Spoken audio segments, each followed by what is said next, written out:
So what's going on, guys? We're bringing another video where I talk about all of the interesting things to me in the world of technology, and we have something on the camera.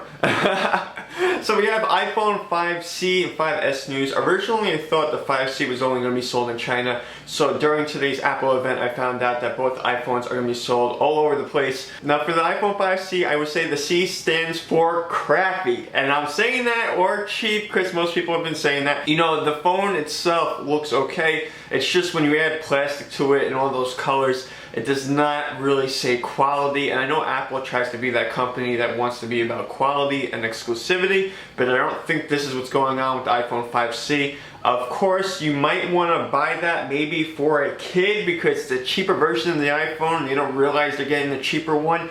I don't know any other justification for buying the cheaper iPhone, especially if you get the 32GB one for $199 and you can get the 16GB iPhone 5S for $199. Now when you combine that with iOS 7, which they were trying to do, it does not look good. You have all that crap going on iOS 7, plus the colors going on with the cover of the phone, whether it be some kind of, I don't know, Pepto-Bismol color, or the blue, and then all the pastels and the transparencies with iOS 7. I was not impressed. So no, the iPhone 5C is a no-go from me.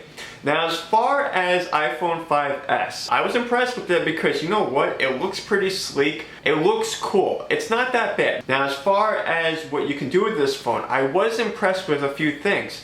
The fact that Samsung provided them with that A7 chip, it's 64 bits. That is impressive to be running on an actual smartphone these days. It's the only smartphone right now that has a 64-bit chip. And also you have that fingerprint scanner, which is a cool thing, but it's built into the home button. You don't even have to press the button, you can just put your finger on top of it and we'll scan your finger. I thought that was cool. And also they increased the quality of the camera. Now as someone who knows about the technology, I did find it a little bit funny that they were mentioning 3 things they didn't create on their own. I'm not knocking Apple for it, but when they do these presentations, of course they don't want to talk about the people who provide the technology for them to do these things. But if you're just a consumer and you're interested in a new iPhone, it's a cool phone. The 5S is something you probably want to buy. It's faster, it has some color options that you didn't have before, so you might want to get the gold version or whatever it is, or even the silver one looks nice. I'm going to say it's a good purchase for iPhone fans. And as far as how fast the phone can run, it's going to be much faster. Why wouldn't you want a phone that's faster?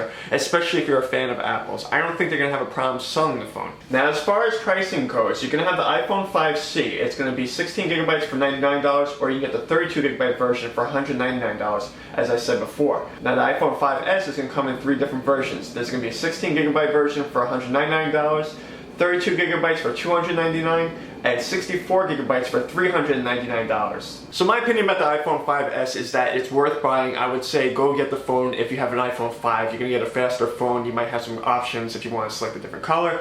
And you can also get some new features, including that fingerprint scanner, better camera, and also you're going to have a great processor running the phone.